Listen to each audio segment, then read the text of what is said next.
Welcome to another episode of Nac Edition. I'm your host, Jaden Washington. We have an exciting episode ahead with news and events, an interview with SFA Gardens technician Jordan Cunningham, and a scavenger hunt you won't want to miss. Nac Edition starts now.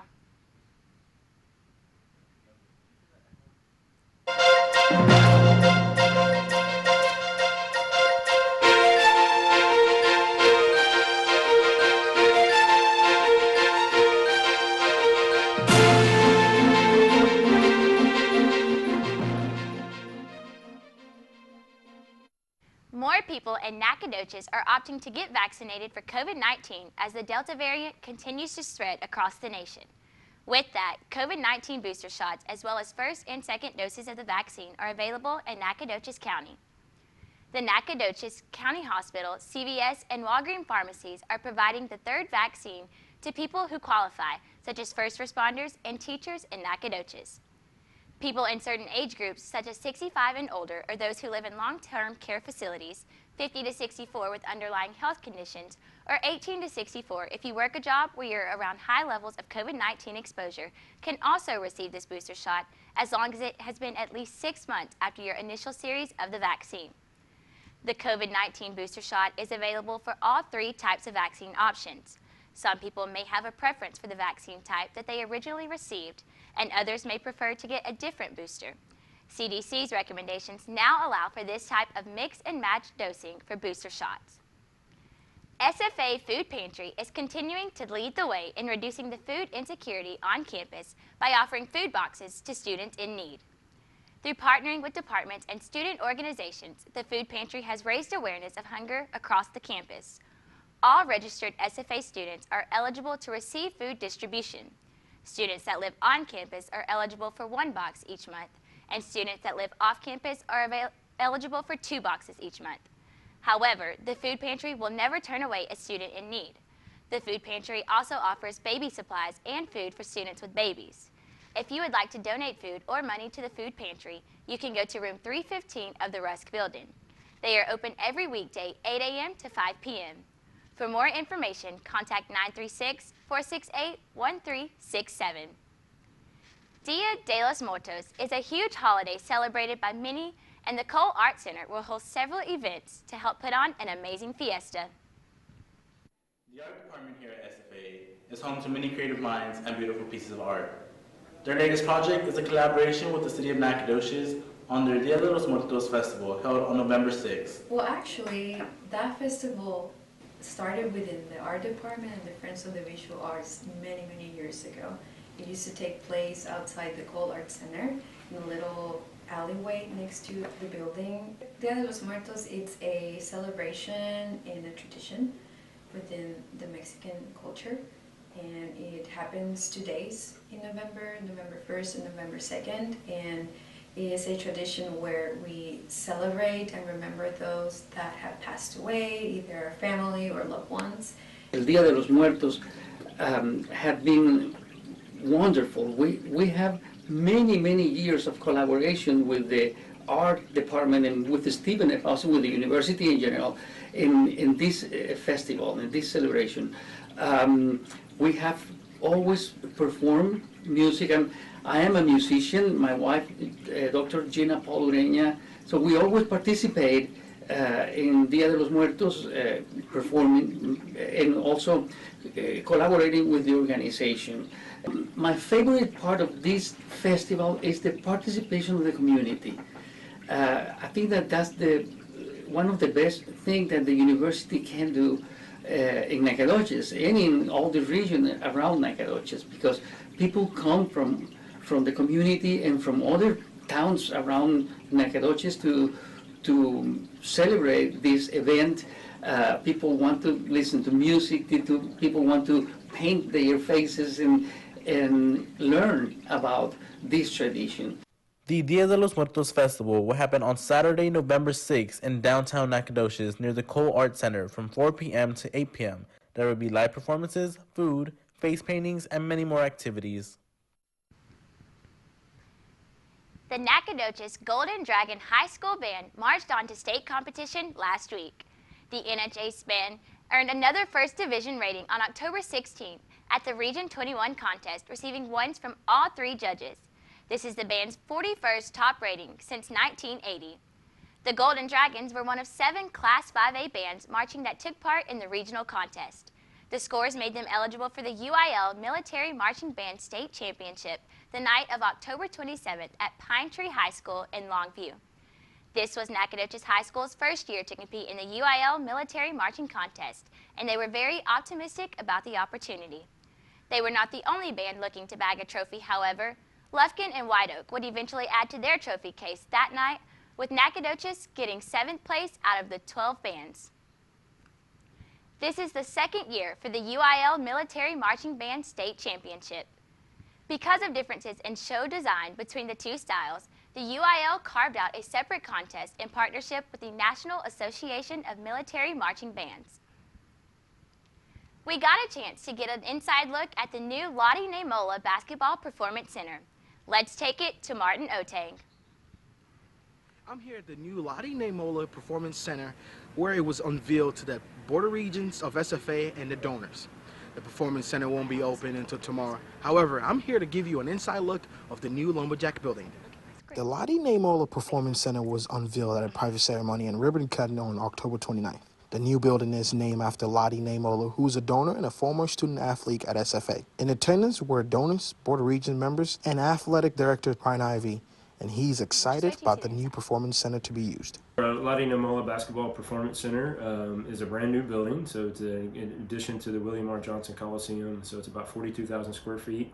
It has practice courts for a men's and women's basketball program, office space for men's and women's basketball, locker rooms, lounges, nutrition area, and film rooms for both our men's and women's basketball programs. And then we have a weight room and a sports medicine facility that will be used by multiple teams and multiple student athletes as well when needed. And then within that sports medicine area, we have a hydrotherapy area that will help us from a rehab standpoint and really doing some things to try to get our student athletes back from injury recovery as quickly as possible. So it's something that was really needed for us from an athletics department standpoint. Obviously, our men's and women's basketball programs have been pretty successful over the last decade, 20 years. And so it's something that was done really prior. The ball started rolling prior to me getting here, and then when I got here, we started moving forward with the construction of it. The new building will go public tomorrow at the SFASU and Nacogdoches Chamber of Commerce, a Live After 5 event. All right, so the Live After 5 event is something that we're partnering with the Chamber of Commerce with Nacogdoches, and it allows businesses and those individuals that are a member of the Chamber to come in, and it's really a big networking event for B2B. And so we're excited to host it, and so we'll have our coaches there, we'll have some of our staff members there, we'll be talking about what's going on from an athletic standpoint and give people a chance to see the new building as well, along with being able to purchase season tickets, those type of things if they haven't already moving forward. And so it'll be an opportunity for them to get some refreshments, some beverages, some finger foods, those type of things as well, and just really get to know each other and really have a great time to fellowship. For SFA TV, I'm Martin Otang. Attention all SFA students. There is something exciting on campus that you may not be aware of. The SFA Planetarium is a staple feature of the STEM building here on the campus and provides an entertaining but informative look on astronomy that can be beneficial to all students across campus. Opened in the fall of 2018, the SFA Planetarium is one of the most sophisticated in the state of Texas, with a 50-foot diameter nano-seam dome and a state-of-the-art 4K Digistar 6 projection system. This system can project the night sky of stars and planets as seen from anywhere on the Earth with digital precision. Full dome shows use a combination of stunning visual effects, vivid colors, dramatic motion, and powerful surround sound to immerse audiences on thrilling voyages of discovery. The planetarium has seating for 114 and is wheelchair friendly. For the hearing impaired, there is an assistive listening system available. Visit the SFA website or call 936-468-3009 if you wish to learn more about the planetarium and how you can experience the thrill of this attraction. Stay right with us. After the break, we will be sitting down with SFA Gardens technician Jordan Cunningham to talk about the upcoming lecture series hosted by the Piney Woods Native Plant Center.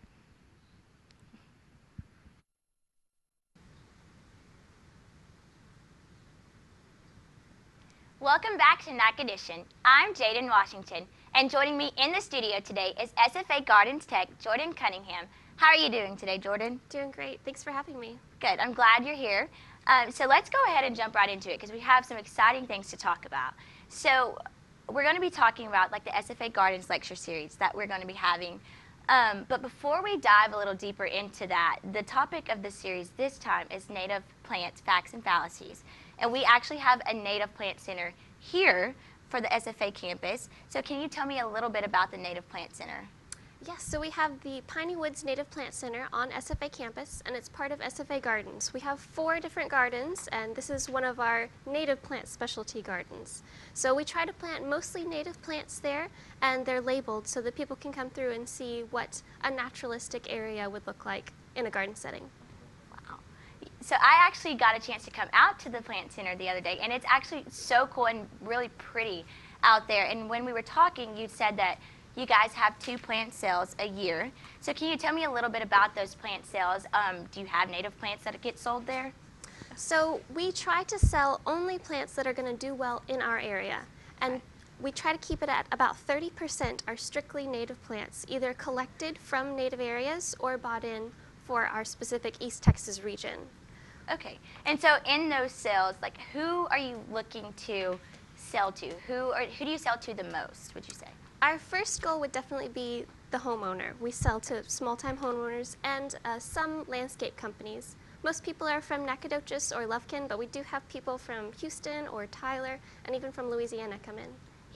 Yes, so like I said, y'all are going to be hosting this lecture series, and so this topic is native plants, facts, and fallacies, and y'all are bringing in an actual like horticulture specialist. So can you tell us a little bit about her and what we can expect to hear?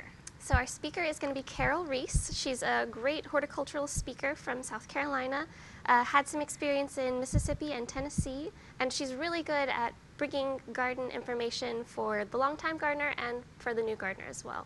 Wow, so she's probably going to be talking more about plants that are like native to like South Carolina, but we asked you to kind of bring in plants that are native to East Texas, and we have those here with us. So can we go ahead and talk a little bit about them and just kind of get some information on the plants that you brought in?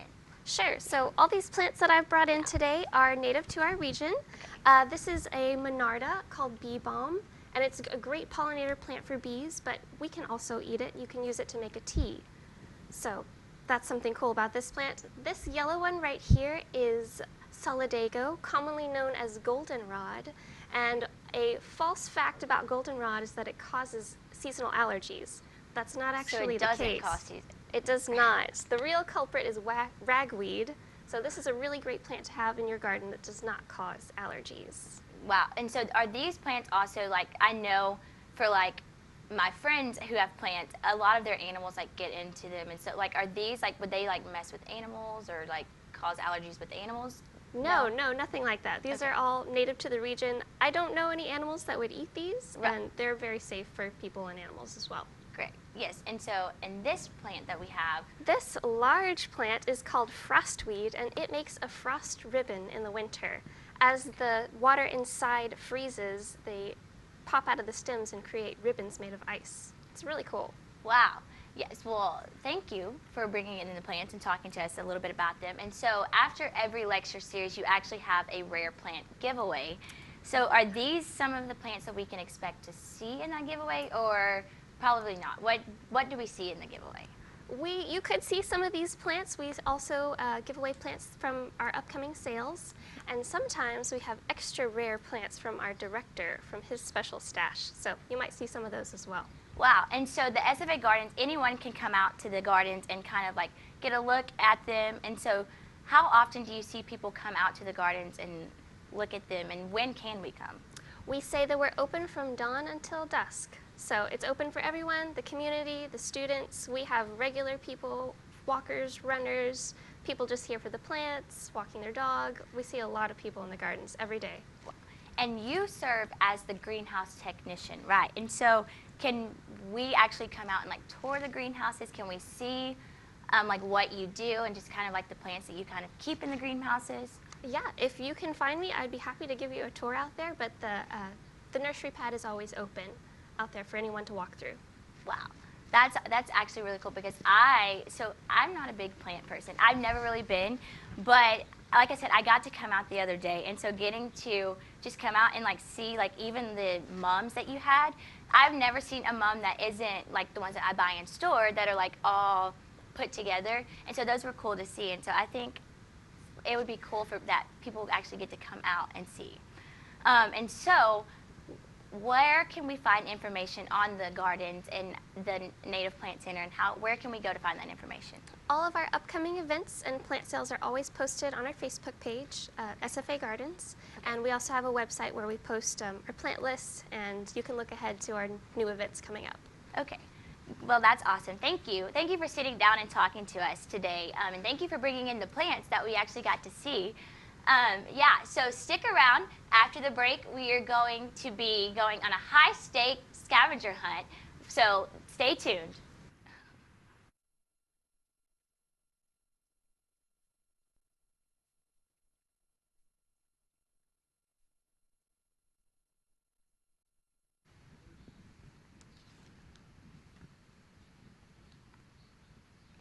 We had Logan and Blake test their luck at the Brandon Belt $20,000 scavenger hunt.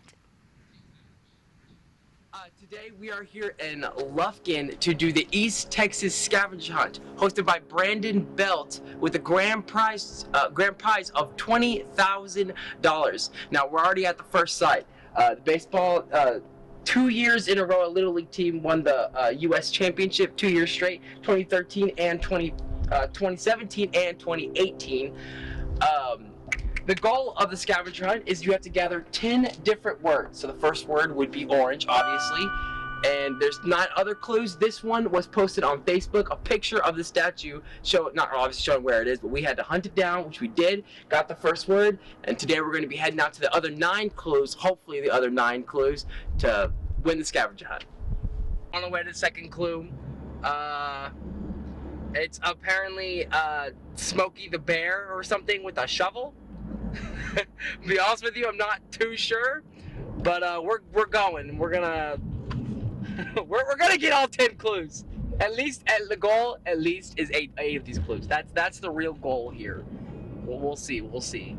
This is the clue that they posted about something having no shoes, no shirt, and protecting the trees with a shovel in hand. We figured out that it was Smokey the Bear, but the only one we could find was at the Texas Forestry Museum. Unfortunately, I just missed it. But okay, so apparently we got the Smokey one wrong, because we just saw a really huge Smokey the Bear back there, and the word was squirrel. You gotta believe me on this one. Clue number 3 was referencing Janet Jackson's song Black Cat. So naturally, we went to the Lufkin Panther Stadium. It's not there, boss man. As that man so generously told us, we and everyone else thought this was the place to be. We unfortunately were mistaken.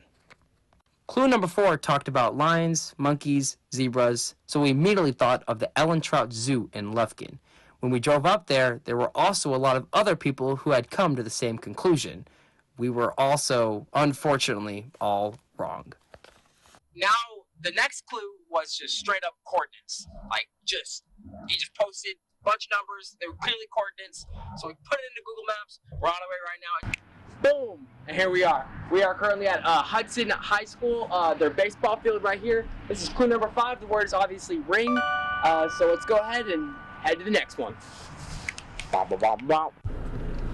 right, so we just found clue number 5, and the clue number 6 just came out. The clue is where Danny was stranded and branded a fool, like leather jackets and sideburns. I sure was cool. In this land of timber, my namesake stood proud, but make no mistake, no dragons allowed. Yeah, that gives us nothing. I have no idea where to be totally honest with you, but we're gonna figure it out. Keep you updated. When driving around looking for clue number 6, I suddenly remembered a Mexican restaurant that had several animal sculptures. Sure enough, at Cafe Del Rio, we find a big old word that clue number 4 was leading to. Alright, so we're back at the Texas Forestry Museum. We thought the second clue was here. It wasn't. The squirrel one, that big Smokey we saw earlier, That was the actual second clue. But now we're back at the Texas Forestry Museum to hopefully find the sixth clue. The seventh clue. My bad. We couldn't find the sixth clue. We gave up on that one. We had come back to the Texas Forestry Museum because clue number 7 was leading to something that was born 101 years ago and was done by the year 1964. It also had a number and carried lumber, which to us sounded a lot like a train. But once again, we were wrong. We simply just had the wrong train. We would later find out that the clue was leading to a train in Diboll. Alright, well, we're still at the Texas Forestry Museum. We weren't able to decode all of the clues. I am so sorry to disappoint y'all. We tried. We've been here since 9 in the morning. It's been like, what, 5 hours probably? Something like that. We've been working. My poor car's hurting. We did end up getting 5 of the words. We got squirrel, ring, orange, captain, and bronco. Those are the 5 words we were able to find. The last 3 are going to be said in person, which we will not be there for. It's unfortunate. Maybe next year. I guess I'll see y'all next time. Thanks, y'all. The SFA Horticulture Program will be holding a plant fair tomorrow, November 4th. This is an annual event and a way for the plannery students to proudly display all of their hard work. The program allows their students to grow and raise plants in the Sprout Micro Farm and greenhouses around the agriculture building. The SFA Horticulture Club will be providing s'mores, games, and music. The plants they will be selling for this fair are actually able to withstand winter climates and survive our East Texas winters. Some examples of the plants for purchase are wallflowers, pansies, dusty miller, snapdragons, and more. You also can tour the plant growing operation and view all types of student projects anywhere from hydroponic systems to gravel gardens. The horticulture students are excited to display what they have learned. Plants are $2 per pot or $34 for a tray of 18 plants. The plant fair is located at 1924 Wilson Drive, which is the SFA Plannery. The event will run from 5 to 7 in the evening, and all of the proceeds go towards student education. Thank you so much for tuning in to this week's episode of Nac Edition. I've been your host, Jaden Washington, and we'll see you next time. Thanks, and Axum.